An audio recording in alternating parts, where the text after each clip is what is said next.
Hello everybody, my name is Pixels and welcome to today's video. Today we're going to be taking a look at the S.H.Monsterarts Godzilla 2001 or GMK Giant Monsters All Out Attack Godzilla. So, as many of you might know, Godzilla 2001 is one of my favorite Godzilla designs, and it was my favorite Godzilla design up until the recent Godzilla -1, in which -1 obviously took the cake as my new favorite Godzilla design, only being closely followed by GMK, Ultima, Shin Godzilla, and obviously the original.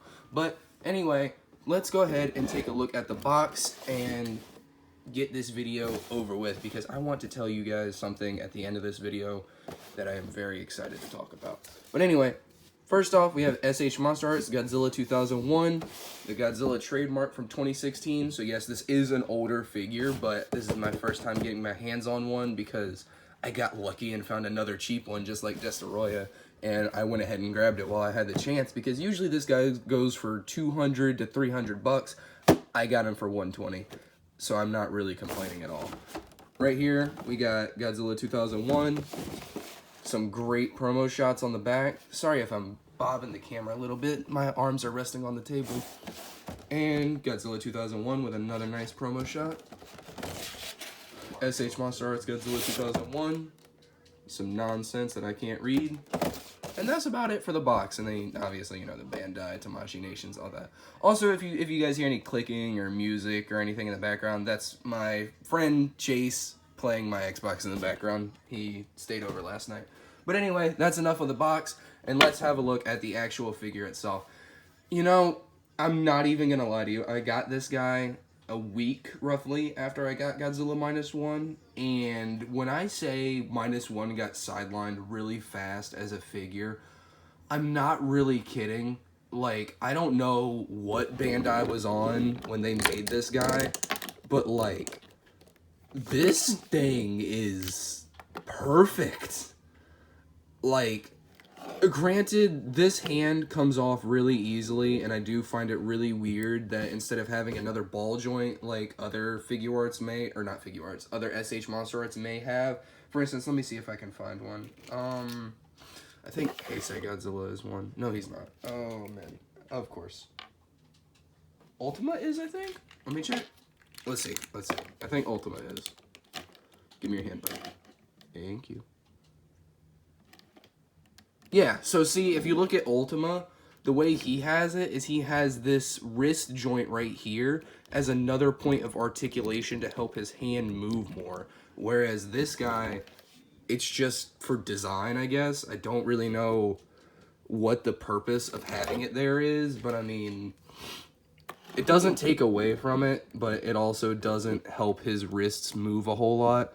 Which, you know, it could be argued GMK didn't move his hands a lot. He usually stayed in this position and mostly just, like, swatted his arms and all that jazz. But, like, it still would be nice to have that extra degree of motion, because since the sleeve is so tight, it does make it a little bit annoying when you try to play with him and his hand pops off 24/7. But I mean, I can overlook it because it really isn't that big a deal. As long as you're not too rough with it, it will stay up there. But if you aren't careful, it will come off very easily.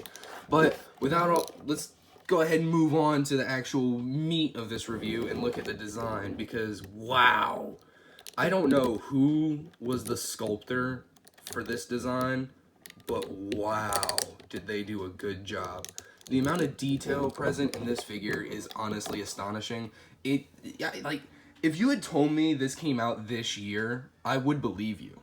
Like, I cannot believe this is almost a 8-year-old figure now. Like, the engineering and sculpt detail on this figure is absolutely phenomenal for its time, and it still holds up really well even to this day. And honestly, I don't think it can get any more impressive than that, because like, as a figure, if I had to pick between this guy or any other version of like just straight up Godzilla in the line, I'd probably have to choose this guy, because like, from the standpoint of accuracy and just being a really fun figure to play with, GMK easily takes the cake. I mean, -1 is a very close second when it comes to a figure, but -1, I think my thing with -1 is his head's a little small. So I really prefer the bigger headed Godzilla designs that look more like dinosaurs. I think that's just a me thing, but you know, I just like the way it looks. And, you know, this is exactly what I wanted the figure to be, and I am more than happy with buying it. So, as you guys can tell, I kind of got ahead of myself. Yeah, I definitely say get it. If you have the spare cash, I definitely would say get it. But you should probably price search for a good bit before you do decide to buy it, because again, usually he's around $200-300. I got lucky and found him really cheap, so I suggest you guys, if you want him, you try to do the same. I found mine on eBay. That's pretty decent place to look. Just make sure when you're looking, you take a very close look at the product shots, and if there's no pictures of the actual figure itself, I would not trust it if I were you, because chances are it could be a bootleg or it could be horribly damaged. I don't know that there is a bootleg for Godzilla 2001, but I do know there is for 2019 and a couple other versions of Godzilla. 2021, Kong 2021, and Mechagodzilla 2021 specifically, I believe. Could be wrong on that, but I'm pretty sure that there are bootlegs for those figures. But with all that aside, let's actually take a look at the articulation. So for articulation in his head, well, that's a bit of an issue. That does happen a little bit, but it's not very often. It's only when you force this joint a little too hard, which I just did by accident. So he can look up almost in, oops, sorry, I booped the camera. He can look that far up, which is almost completely straight up. He can look down about, he can look straight down thanks to his ab crunch that he's got. He can look straight down at his toes pretty much. Very good range of motion there. He can look to the side like that, but it does create a little bit of gappage, but you just push on his nose a little bit to stick that back to his neck. Look to the side about that far, side to side just like that. Got a good range of motion there. Move down to the shoulders. Oop, hand came off again. God darn it, that's very annoying. Let me just try to stick that back up there. There we go. For his shoulders, good range of motion there, full 360. This arm does come off very easily. I will say that does seem to be one issue with this guy, is some of his parts come off pretty easy. They're easy to put back on, so I don't really mind, but, you know, it is something to be cautious of, I suppose. Got a good bicep swivel. Elbows can bend about that much, stick out about that far. So he can't stick his arms straight out, but I mean, you know, you don't really need your Godzilla to do that. His wrists, full 360 rotation. Honestly, not really any movement as far as like up and down goes. You can pick it up a teeny bit, but I really wouldn't even consider that articulation at that point. You can really just turn and twist his wrists around like a robot, but you know, that's okay. Again, he doesn't move his hands a lot in the movie, so I'm not complaining. However, that may be a deal breaker for some people. Also, I'm sorry if my voice is cracking. I think I'm getting another cold. I'm feeling a little stuffy this morning. But anyway, down to the hips and ab crunch. We already saw what that looked like. But I do want to show you guys that when he does look down, he does create a little bit of gappage where you can see clean through his body here. And he obviously has some pretty big gaps where his spines are, but you know, he doesn't have that standing upright, but if you have him leaning down, he does. So as long as you have him looking like this, you won't actually notice that there's gaps in the spines. You just have to, you know, mess with your posing a little bit, have some fun with it. But anyway, down to the legs. Oop, that is a bit of a problem. Put that back on. Can we put that back on? Thank you. So he can spread about that far. That's pretty decent spread considering how tubby he is. Put his legs back in, kick out about that far. Let me adjust the sculpt a little bit. So he can kick out about that far, and I think he can stand up on one foot if you position the tail correctly. By that I mean he's got to like sit on it. Yeah, no, he can't. But oh yeah, he can. But he can stand without his tail as well, which I do really like. I'll show you guys that in a second. His knees, can you stop popping out? I don't know why they made his legs like this. I will admit, they made his knees very weird. I've never seen them do a system like this since GMK, I don't think. But I'm kind of glad. It's a really weird system. But anyway, his knees, not the greatest range of movement, but what really counts is this ankle rocker he's got. He has a ton of range of movement for his ankle, which means even though his leg can't be, or like, you can't bend his knee a whole lot, you can still pick up his legs and like have him dragging his feet around to get like walking poses and stuff like that, since his ankles have such good range of motion and his legs can turn such a good distance back. So it's pretty good. I would prefer if this knee is good. This knee's got a good range of motion, but this one's just a little stiff, I guess. I don't really know why. Not sure. Decent range of motion, but this one gets it way better. And onto the tail, we have, honestly, I think what might be one of the best S.H.Monsterarts tails, besides maybe Godzilla -1. Just about every one of these segments, I believe, is a ball joint. So that would mean 1, 2, 3, 4, 5, 6, 7, 8, 9, 10, 11, 12, 1, 2, 3, 4, 5? 15, I think? I think that's 15 segments, right? 1, 2, 3, 4, 5, 6, 7, 8, 9, 10, 11, 12, 13, 14, 15, 16, 15, 16. I don't know. I can't tell if this teeny one is an actual joint or not. I just realized I was off camera. My bad. Yeah, this teeny one, I can't tell if that's one or not. I'm not really positive. But very nice range of movement on the tail. Can bend it all the way down like this. And can almost get it to curl up like a chameleon. Get it to curl upwards like that. You can get it to touch his spine. It won't hold because these joints are a little too tight and they will pull it back in place a little bit. As far as side-to-side movement, you can get it to loop all the way around, almost to the front of his body. Actually, to the front of his body, because it does come in front of his foot a little bit. So, overall, this is a really good figure. It's a solid 10 out of 10 for me. I will say, I think this is just some damage because mine was used. A little bit of spine bending up here, but I'm not really that worried about it. I think it makes him look cooler to have some spine deformities. Like, you don't expect him to look perfect as far as like an actual creature. But now I will get into some qualms I do have with this figure. I don't have a lot of negatives to say about this figure, but I do have one, and that one is its paint.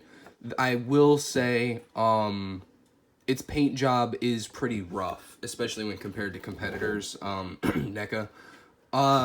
So for the nails, it's kind of weird, because like they didn't really paint the nails themselves. It's kind of like they dry brushed the spikes of his fingers. Like, I'm not really sure what they did, but the paint bleeds over onto the actual fingers itself, which is, it doesn't bother me, but it is weird that it is like that. And the same goes for the toes too, how the toes are just sort of dry brushed, like they're not even solid colors. It makes them look a little weird. It kind of looks like they were trying to go with the same effect that the 1954 Godzilla had, where he's like mostly black and white with the black and white toenails and all that, but it just doesn't work for this guy because he's not a black and white suit. He's like, he's got color to him, so it makes it look a little funky as far as that goes.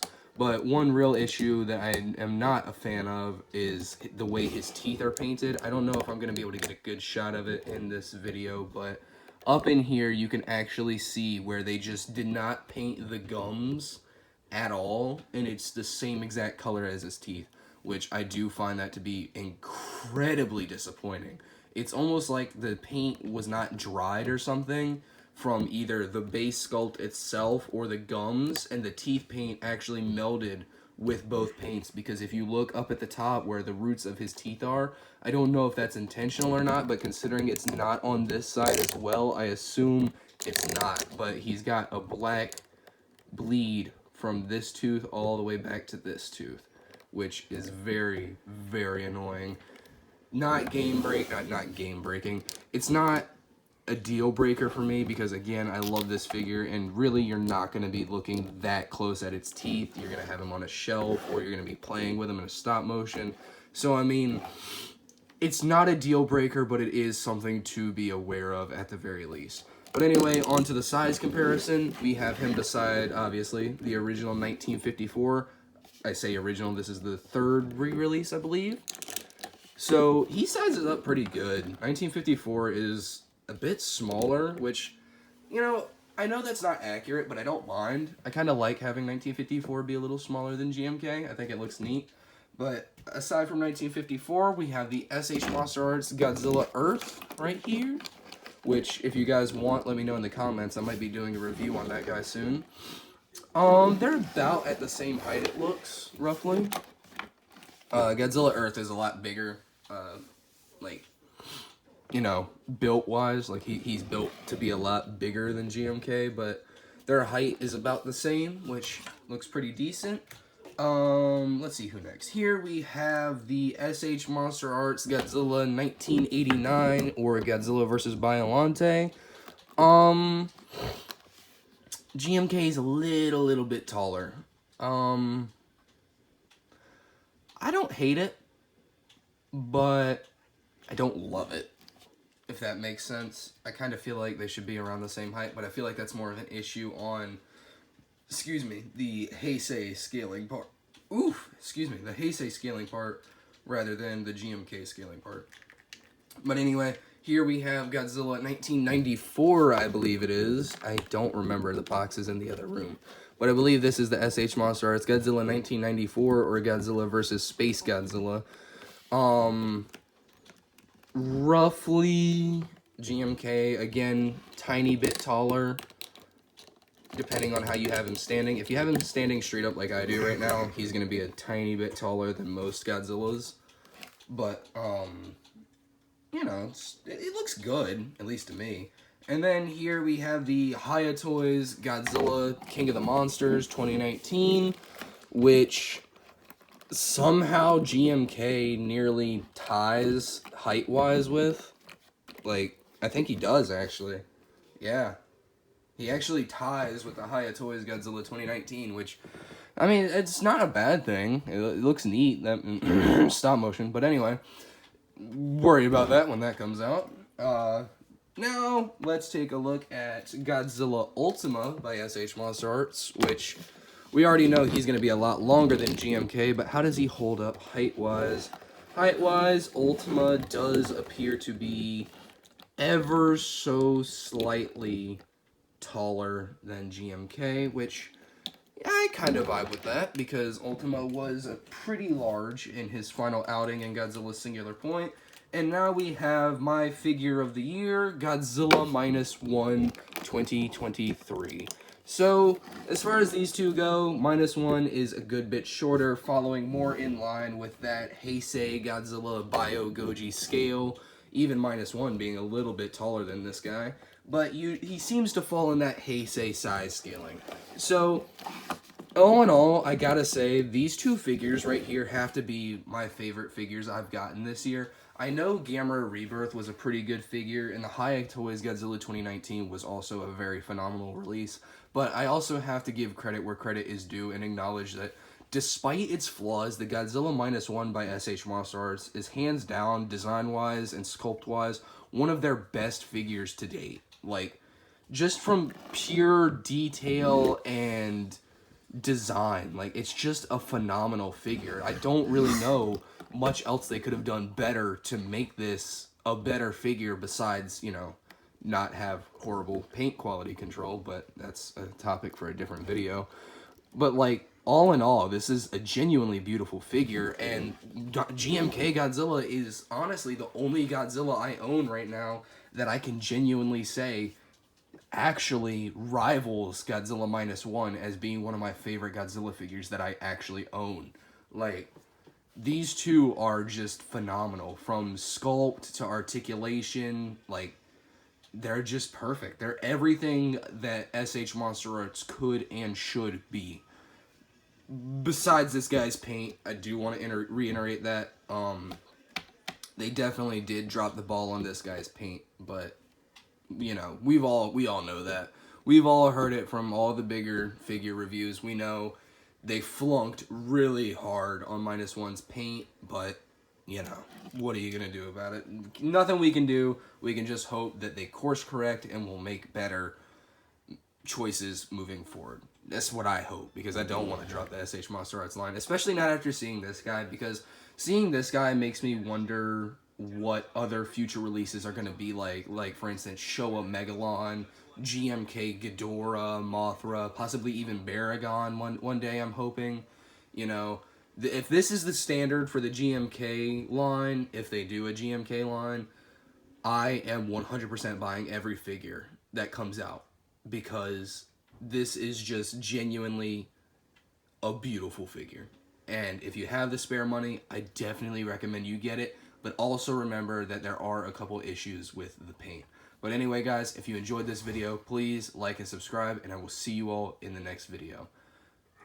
Now that the main video is over, I would like to take the next few minutes to thank you all so much for the amount of support you guys have been giving me lately. It genuinely means the world. Like, I can't believe my channel has grown so much in the last week. Since this guy's review came out, my channel has blown up by roughly 40 subscribers in just a week. And the review for this guy is currently at over 100 likes and over 4,000 views. And words cannot express how thankful I am to you guys for that support.